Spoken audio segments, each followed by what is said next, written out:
Et salut à toi, j'espère que tu vas bien. Bienvenue dans ce nouvel épisode du podcast Nourris ta santé. Aujourd'hui, c'est l'épisode numéro 25. Et aujourd'hui, j'avais envie de te parler de comment ajuster ton alimentation en fonction de ton âge. Donc, je vais pas te parler d'alimentation miracle ou je ne sais quoi. Voilà, quand t'as plus de 40 ans, tu dois manger des saucisses et tout. Enfin, non. Je vais pas te parler de ça. En fait, je vais parler de choses auxquelles on ne pense pas et pourtant qui ont clairement leur importance.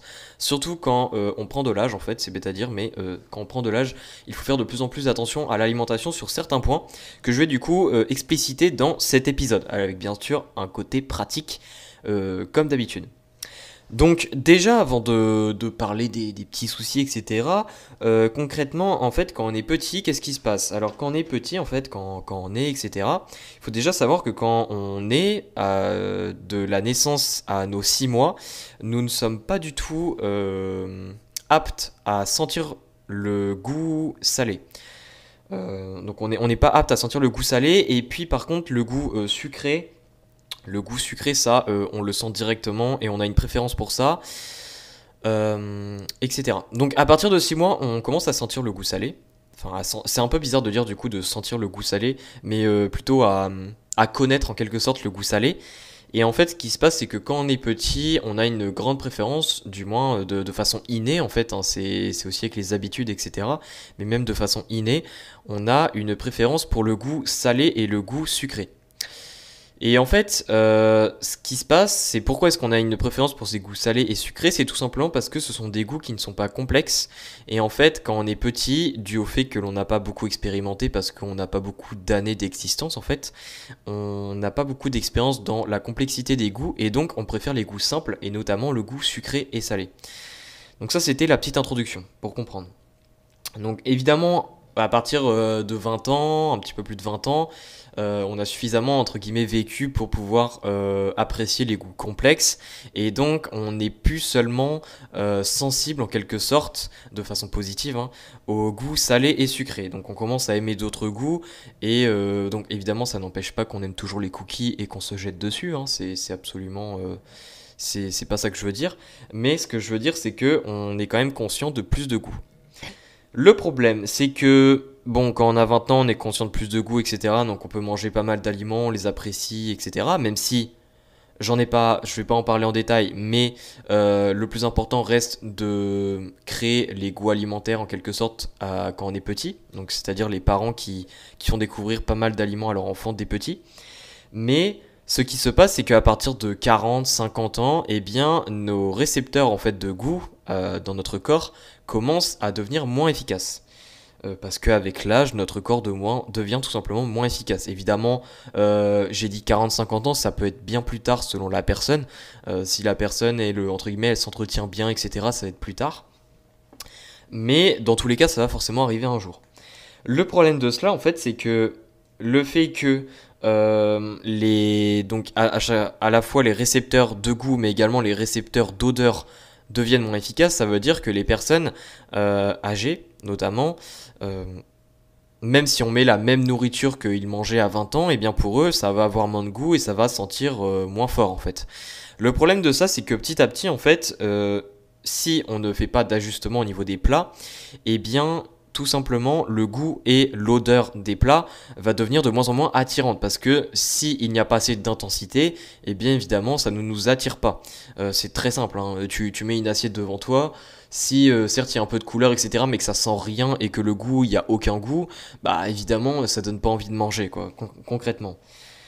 Donc ça, c'est ce qui se passe quand on prend de l'âge. Mais le problème ici, c'est que si on est de moins en moins connecté en quelque sorte au goût et à l'odeur de nos repas parce que on est de moins en moins efficace à sentir et à reconnaître le goût de nos repas, eh bien ça fait qu'on va de moins en moins apprécier notre nourriture. Si on apprécie de moins en moins notre nourriture, ça va avoir plusieurs problèmes. Déjà, il y a un premier problème, ce qui semble logique, c'est qu'on va de moins en moins manger. Ou alors, soit on va de moins en moins manger, donc ça c'est le cas numéro un.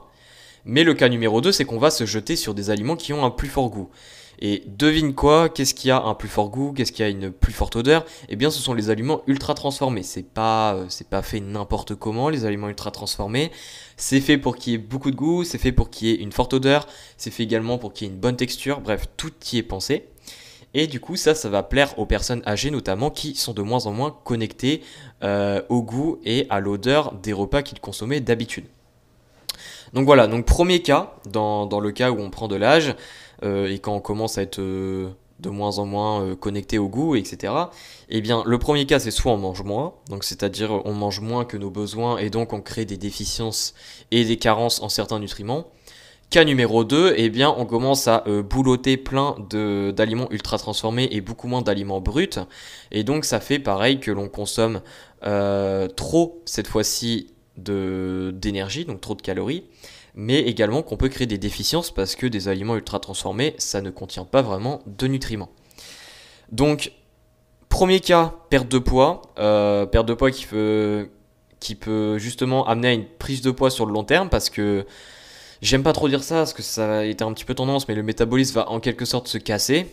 Du moins, il va chuter d'une manière trop brusque si le déficit est trop grand.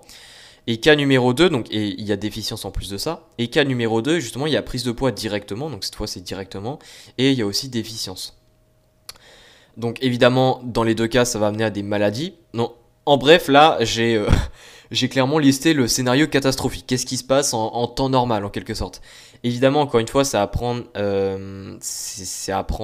à ajuster selon la personne. Encore une fois, je l'ai dit, hein, ça n'arrive pas à 40-50 ans pour chacune des personnes. Ça peut être bien plus tard, et heureusement.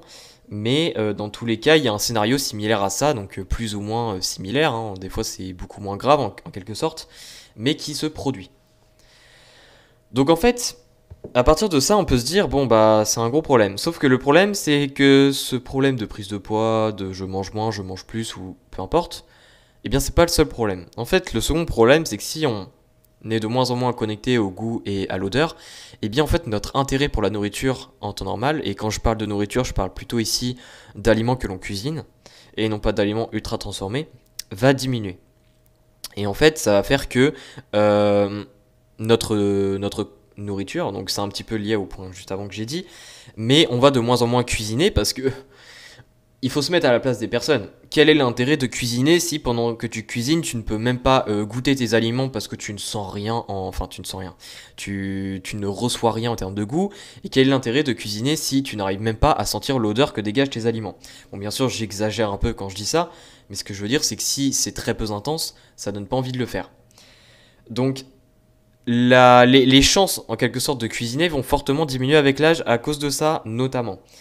Et un autre point qui va aussi diminuer, c'est la variété. Parce qu'évidemment, s'il y a plein d'aliments où on ne capte plus le goût et l'odeur, on ne sent plus rien, bah on va, entre guillemets, dégager cet aliment de notre alimentation. Et donc, ça va réduire les choix alimentaires. Et notamment, ça va les augmenter d'un sens avec les aliments ultra transformés. Mais ça, c'est pas vraiment une variété alimentaire en quelque sorte. Donc maintenant que j'ai listé tous les problèmes, tu dois te dire maintenant que effectivement, quand tu prends de l'âge, ça pose un certain problème au niveau de l'alimentation. Et le problème, c'est que ça, entre guillemets, quand ça commence, ça va, mais c'est un petit peu exponentiel. C'est-à-dire que moins tes récepteurs de goût et d'odeur fonctionnent, et plus ils vont rapidement dysfonctionner en intensité. Donc en gros, dès que ça commence, bah, ça empire plus rapidement, quoi. Comment est-ce qu'on fait pour ajuster cela? Parce que bon, bah même si tu as 20 ans, actuellement que tu écoutes le podcast, que tu as 20 ans ou 30 ans, tu dois te dire que ce n'est pas ton cas. Toutefois, ça va t'arriver forcément un jour, je sais qu'on n'y est pas du tout. Mais en fait, ce qu'il faut se dire, c'est que là, que les astuces que je vais donner, ça ne concerne pas seulement les personnes qui sont déjà sujettes à... je sais pas si ça se dit sujettes, mais c'est pas grave. Qui sont déjà concernées par ce point-là, mais ça concerne tout le monde. Parce que mettre ces astuces en place, en fait, ça va de toute façon aider tout le monde dans tous les cas, et ça va te permettre d'améliorer ton alimentation dans tous les cas. Du moins ton plaisir de t'alimenter. Ce qu'il va falloir faire, en fait, c'est de tout simplement, bah, évidemment, vu qu'il y a un manque d'intensité au niveau du goût, que tu n'arrives plus à sentir, etc., il va falloir pallier tout ça. Il va falloir pallier ce manque par des ajustements. L'ajustement pour l'odeur, ça va être relativement simple. Déjà, il va falloir que bah ça c'est la première étape qui est très importante, et ça ne concerne du coup pas que les personnes qui sont concernées par ce début de dysfonctionnement. Ça va être de mieux choisir tes aliments. Qu'est-ce que je veux dire par là? Eh bien en fait, plus tes aliments vont être de qualité, et plus ils vont dégager une forte odeur lorsqu'ils seront matures. Évidemment je dis lorsqu'ils seront matures parce que si on parle des fruits, même si tu prends un melon de qualité ou ce que tu veux, s'il est pas mûr, bah il est pas mûr. Il va pas dégager d'odeur, il va pas dégager de molécules chimiques volatiles. Donc, déjà, premier point, c'est de mieux choisir tes aliments. Donc, notamment de choisir de la meilleure qualité et également pour tout ce qui est fruits, notamment, de les consommer, on va dire, au bon moment. Donc, ça, c'est le premier point. Parce que ça va te permettre d'avoir une meilleure odeur en général.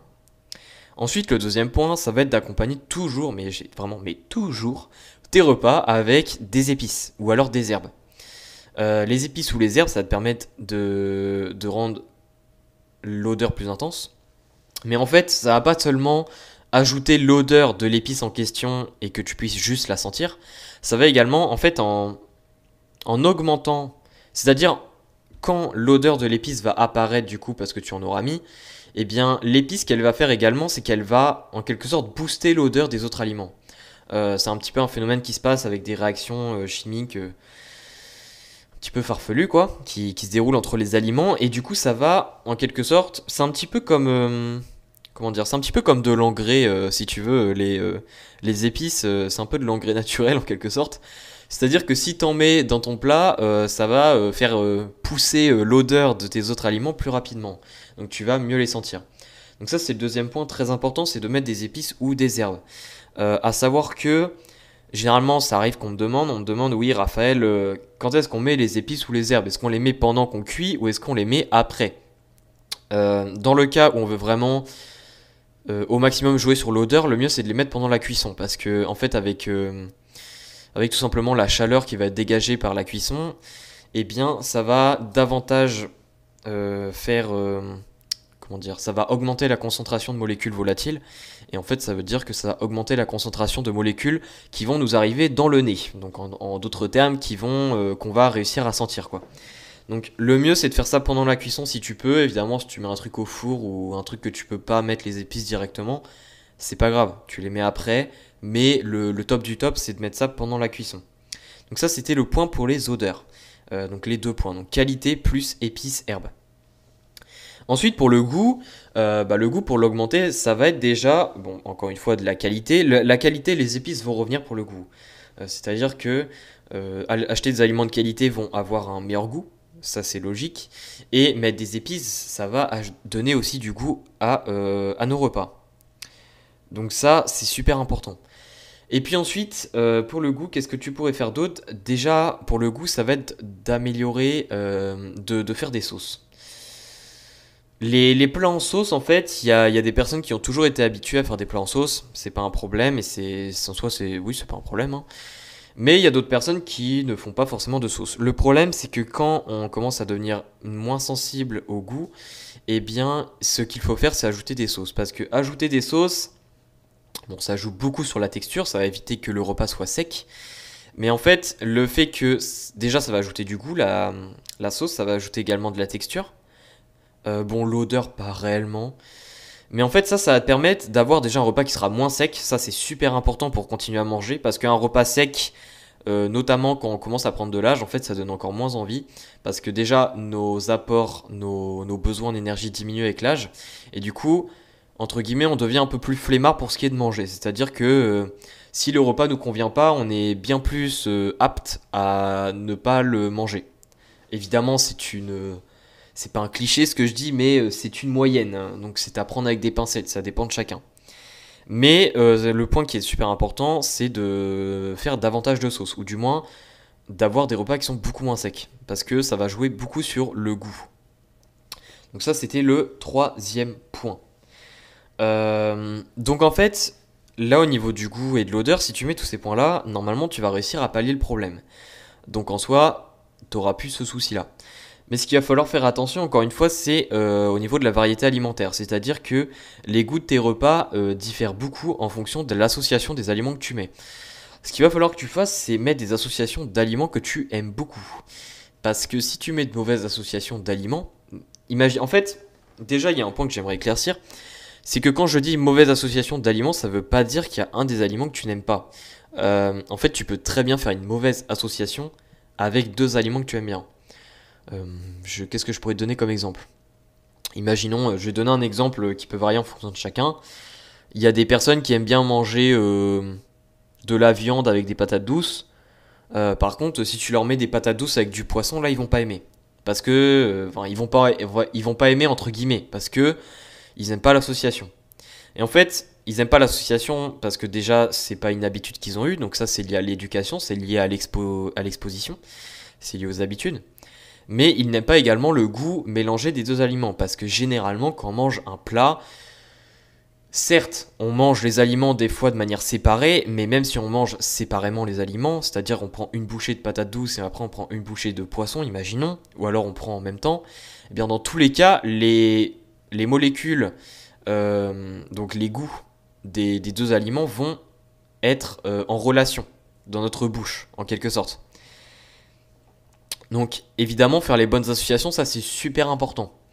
Et c'est pour ça que, évidemment, quand on prend de plus en plus de l'âge, on se connaît de mieux en mieux, c'est normal. Mais ce que je veux dire, c'est qu'il ne faut pas faire ses repas n'importe comment, il faut associer un minimum correctement. Donc ça, c'était l'autre point aussi que je voulais dire. Donc là, j'en ai dit un petit peu, j'en ai fini pour tout ce qui est des points essentiels à comprendre. Et un autre point que je voulais parler, c'est pas forcément lié au goût et à l'odeur, c'est que quand on prend de l'âge, notre corps, puisqu'il dysfonctionne entre guillemets de plus en plus, eh bien, il est de moins en moins apte à réguler nos apports énergétiques de manière inconsciente. Parce que oui, il me semble que j'en ai déjà parlé dans un épisode, notre corps, si on mange de trop durant une journée, par exemple on fait un repas de fête, eh bien en fait notre corps va automatiquement diminuer ses apports le lendemain. C'est-à-dire il va augmenter ses signaux de satiété pour que tu ne puisses ne pas trop manger. Le problème en fait c'est que ce mécanisme-là, il fonctionne de moins en moins bien avec l'âge. Donc ce qu'il va falloir faire ici, c'est directement, si c'est toujours pas fait, et j'espère que c'est déjà un petit peu fait quand même, c'est que tu puisses mettre en place tes habitudes alimentaires comme il faut. Et là, encore une fois, ce point-là, il est très important de mettre en place le plus tôt possible. Le plus tôt sera le mieux, parce que si tu ne le mets pas en place avant d'atteindre même l'âge où tu commenceras à ne plus trop sentir le goût, etc., enfin du moins à le moins le sentir, enfin t'as compris, eh bien, il y aura peut-être de fortes chances que tu aies déjà pris du poids ou que tu aies eu des problèmes de santé à cause de ce point-là. Pourquoi ? Parce que si tu ne mets pas en place les bonnes habitudes alimentaires, c'est-à-dire de ne pas manger comme une fusée, de mastiquer, etc., etc., etc., eh bien, tu vas permettre à ton corps de se réguler correctement, d'être connecté en quelque sorte à ton corps, et ça va te permettre d'ajuster tes apports sans vraiment avoir de l'effort. Par contre, si tu ne mets pas en place ces habitudes, eh bien, tu ne vas pas sentir tes signaux de satiété pendant le repas, tu vas trop manger, tu vas prendre du poids sur le long terme, ensuite ça va empirer parce que tu ne sais pas quoi faire, tu ne comprends pas que ce sont ces habitudes alimentaires qui te manquent. En d'autres termes, il est très important que tu mettes ça en place le plus rapidement possible. Donc ici, j'en ai déjà parlé plein de fois, j'ai déjà fait un épisode de podcast au sujet de la mastication. Donc tu pourras aller voir ça. J'ai déjà fait plein de posts sur Instagram à propos des habitudes alimentaires à table, donc les pauses à table, manger plus lentement, etc. Donc ça, pas besoin de te le répéter, j'en ai parlé plein de fois. Mais c'est super important que tu le mettes en place pour pallier ce problème, ou du moins pour le prévenir. Donc voilà, j'en ai fini pour cet épisode. Alors bon, évidemment, je disais l'alimentation en fonction de l'âge. T'as bien vu que je parlais plutôt que quand on prenait de l'âge, parce que c'est là où c'est le plus important. C'est souvent là où on commence à négliger trop la nourriture, ou du moins on commence à se désintéresser de trop de la nourriture, justement pour les raisons que j'ai explicitées. Mais si tu veux que je fasse peut-être un épisode, pourquoi pas spécial parents, sur comment ajuster l'alimentation pour notre enfant, pour lui donner de bonnes habitudes alimentaires directement, etc. Il n'y a aucun problème. Au niveau de l'éducation, psychologie, ça, j'ai moyen de faire un très bon épisode au niveau pratique. Donc n'hésite pas à m'envoyer un message là-dessus. Et puis, sinon, je compte sur toi pour mettre tout ça en place. Encore une fois, si tu as 20 ans, ne jette pas à la poubelle ces astuces-là, parce qu'à un moment, tu vas y être confronté. Et puis en même temps, plus tu mets ces astuces en place rapidement, et mieux ce sera par la suite, parce que tu n'auras pas besoin de faire ces histoires de prévention par la suite si c'est déjà fait. Donc voilà, n'hésite pas à mettre 5 étoiles au podcast si ça t'a plu, également à partager à tes amis cet épisode si peut-être ils sont concernés par celui-ci, plus ou moins. Et puis on se dit à la prochaine, allez, ciao.